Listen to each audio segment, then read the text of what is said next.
You're right guys, my name's Owen. I'd like to first start off by saying a big welcome to any viewers who wants to come and watch this video. It'd be much appreciated.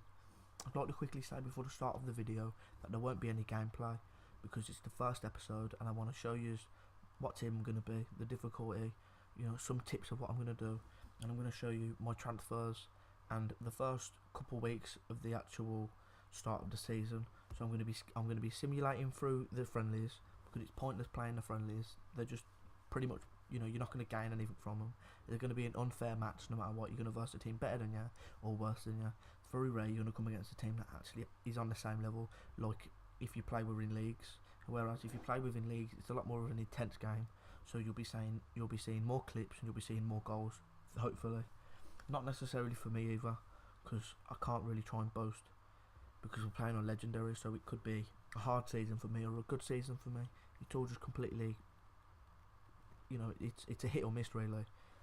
I'd like to also say, getting into the video now, you're going to notice at the very beginning I'm going to be loaning out some of my players.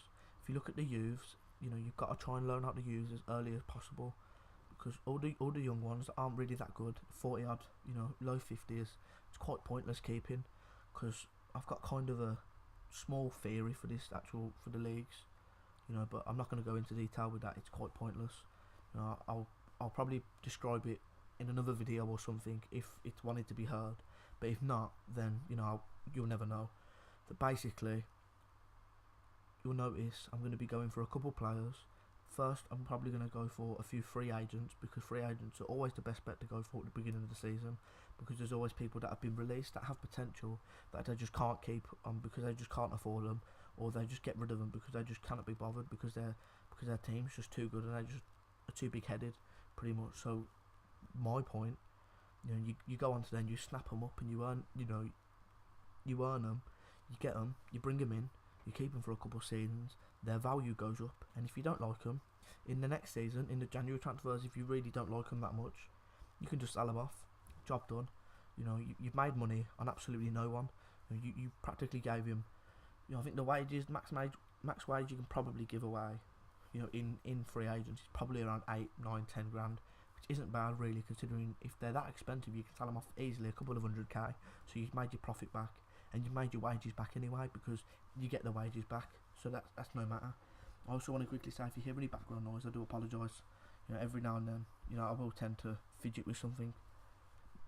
I'd like to also quickly show you that, it's also good to clear out your scout reports, and it's also good to recall your scouts at the beginning, because you don't really want them bringing in loads and loads and loads of, potential signings when the scouts this year are terrible. You sometimes you'll notice, like I've had my scouts scout literally players like Di Maria and Aguero and all the brilliant top players, and I'm Luton Town in my first season.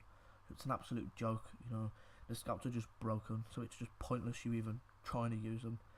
It's decent if you want to, say if you're a decent team, say if you're in the Championship and you want to try and find a player, but you can't really be bothered to go out and look. You just want to look for certain attributes, then fair dues, go and use him. But if not, it's quite pointless. You'll notice that in this video I'm going to be going for a couple of players aren't free agents, because I've done a couple other career modes and they have quite a lot of potential of the players that I'm actually going for. You'll notice I've went for a Jack Grealish, and that Jack Grealish I bidded nothing on. The only reason I bidded nothing on is because on career mode at the start of them it's a hit or miss. Sometimes you'll actually be allowed to have him for nothing, and sometimes you'll have to pay a bit. So if you want him that bad for nothing, then I suggest just making up a couple of career modes if it doesn't work. But it's nothing to really worry about. If you don't get him, you don't get him. His potential's not the highest. He's worth quite a bit. He's probably worth about 5 million at his potential, but that's not really brilliant. But it's quite decent. So it's up to you whether you want to waste your time for a good investment in the long run. I've also noticed as well, going back to the selling players, my old players personally, I don't use old players unless they're really high rated. Like if they was in their 60s and they still had a bit of age left, I might use them if I didn't have anyone else in that position. But you'd have noticed that there was a 60 odd rating, so it completely goes against what I just said. But I have a player that I can use. You know, I have a player who's younger, who's not the best rating, but he's probably near enough as good. So in around January, he might level up to be as good, but you never know. It's quite pointless in me keeping players I can make money on.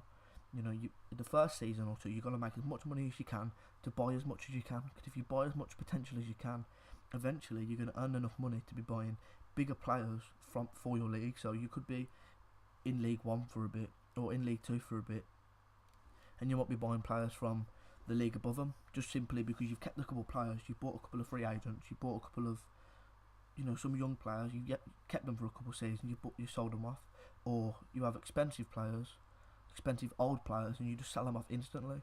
Just simply, you don't want to be keeping them until they're too old and they start digressing, because as soon as they digress, you're going to lose money on them, and odds are you ain't going to be using them anyway, unless you like, using old players. But me personally, I don't really use them. I've also had, in another career mode, I was Luton Town in another career mode, and basically what happened with that is there's a striker who's around 30 odd, and he retires by the end of that season. So literally the only reason I was using him was just because he retired. I think it said a player for the history books or something like that.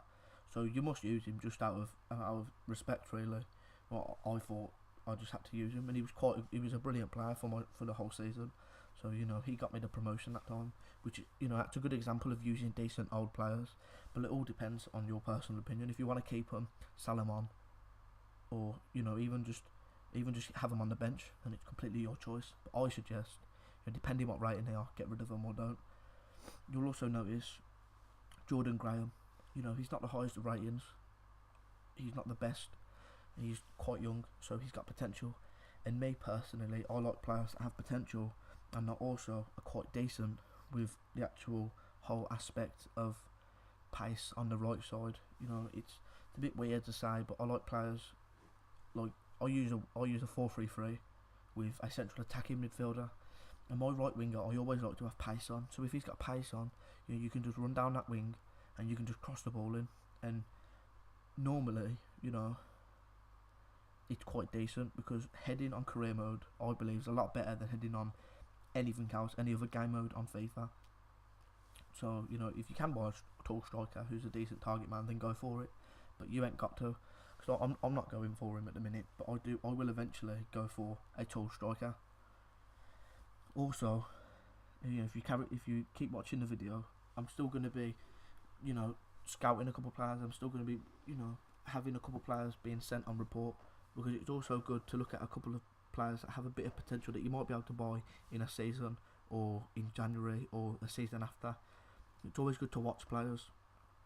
I personally, I watch Gary Gardner, because there's a player who I could have, but right now I'm focusing on Gary Gardner because he's one of those players that are going to have really good ratings. Like, I think his potential is like 70 odd, but his in-game ratings are really good. He's got good skills, well, not technical skills, but he's got good shooting, free kicks, etc, etc. So he'd be a very good central attacking midfielder. With my central attacking midfielders, I'm not keen on pace. So, I'm not a big fan. If they have pace, good. If they don't, not really bothered. They just need to be good at passing and good at shooting. So it's completely up to you if you think about getting him or not. There's a couple of others. Right now, you'll notice I'm in the free agent and I'm looking for a couple of decent players. I'm looking for each player because I'm trying to find a centre mid, as I said. Because I need another centre mid. I bought Tim Payne as one. Who's a bit of a sit in the middle, decent attacker, can defend, but better at attacking. So you've got to buy someone who's more all around or better at defending. That's what I'm looking for at the minute. And then another player as well, you've noticed my left back and right back, they're both like, it's quite good, because it's practically like the lower league Michael Richards on the right, and on the left it's the lower league Leighton Baines. He's got solid stats, all around stats, just like Leighton Baines, and he's not the youngest, so it's pretty similar. And I don't think he's that tall as well, so it's it's like more or less him, just younger and cheaper, which you can't really complain about. Moving on, I have tried to buy as many players as I can for the money I've got. I've tried to strengthen my team as much as I can, and you'll notice me now. I'm comparing the next two players. I'm looking. One player rated 67, the other rated 55, but there's a 6-year gap. and I think the rating difference is 12. You know, so in each season, to get to that rating, he needs to get better twice every season. But I predict, you know, because he's so young, he'll level up 3-4 times in his first season, so it'll be a lot better, same as the next season. So fingers crossed. You know, my risk that I take, you know, what I took is actually worth it. But that'll be the end of the video. I will be showing gameplay next episode. If you like it, please drop a like or a subscribe.